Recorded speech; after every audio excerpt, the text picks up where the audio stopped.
ठाकरेंच्या शिवसेनेच्या ठाणे जिल्ह्याची आज मातोश्रीवर बैठक. उद्धव ठाकरे ठाणे जिल्ह्यातील विधानसभा निहाय आढावा घेणार. याआधी मुंबईतील सर्व विधानसभांचा उद्धव ठाकरे यांनी आढावा घेतला होता. उपमुख्यमंत्रीपद स्वीकारण्यास एकनाथ शिंदे यांचा सुरुवातीला होता नकार. शिंदे गटाच्या सर्व आमदारांनी समजूत काढल्यावर शिंदे यांनी उपमुख्यमंत्रीपद स्वीकारलं. मंत्री गुलाबराव पाटलांकडून एकनाथ शिंदेंबद्दल मोठा खुलासा. हिंगोलीतील पालकमंत्रीपदाच्या वक्तव्यानंतर नरहरी झिरवाळांची सारवासारव. पालकमंत्रीपदावर नाराज नसल्याचं केलं स्पष्ट.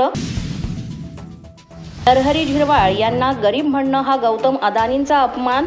राऊतांचा झिरवाळांना टोला. तसंच शरद पवारांच्या पाठीत खंजीर खुपसला ही गरिबांची लक्षणं नाहीत, राऊतांची टीका.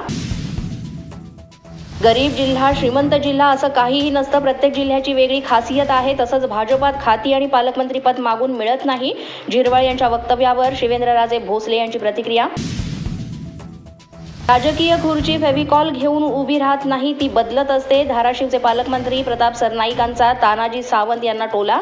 मंत्रीपद नाकारल्यामुळे तानाजी सावंत नाराज असल्याची चर्चा. तब्येत बिघडल्यामुळे शरद पवारांचे नियोजित कार्यक्रम रद्द. अजित पवारांकडून शरद पवारांच्या तब्येतीची विचारपूस. शरद पवारांना दिला विश्रांतीचा सल्ला. राज्यातील पीक विमा योजना बंद होणार नाही. ही योजना शेतकऱ्यांच्या भल्यासाठी आहे. यात फक्त काही बदल केले जाणार आहेत. कृषी मंत्री माणिकराव कोकाटे यांची माहिती. ₹1 पीक विम्यात मोठ्या प्रमाणावर गडबड झाल्याचं कानावर येतंय. त्या संदर्भात चौकशी सुरू आहे. यात कोणाकडूनही गैरवापर झाल्यास सरकारकडून नाईलाज असतो. कठोर निर्णय घेतले जातील. पीक विमा घोटाळ्यात अजित पवारांकडून कारवाईचे आदेश. उपमुख्यमंत्री अजित पवारांचे निकटवर्तीय बाबूराव चांदेंविरोधात गुन्हा दाखल. विजय रौंदळ नावाच्या नागरिकाला मारहाण केल्याप्रकरणी गुन्हा दाखल. अशाच नवनवीन व्हिडिओसाठी पोलीस माझा न्यूजचं YouTube चॅनल सबस्क्राईब करा. तसंच आमचं फेसबुक, इंस्टाग्राम आणि ट्विटर अकाउंट फॉलो करा.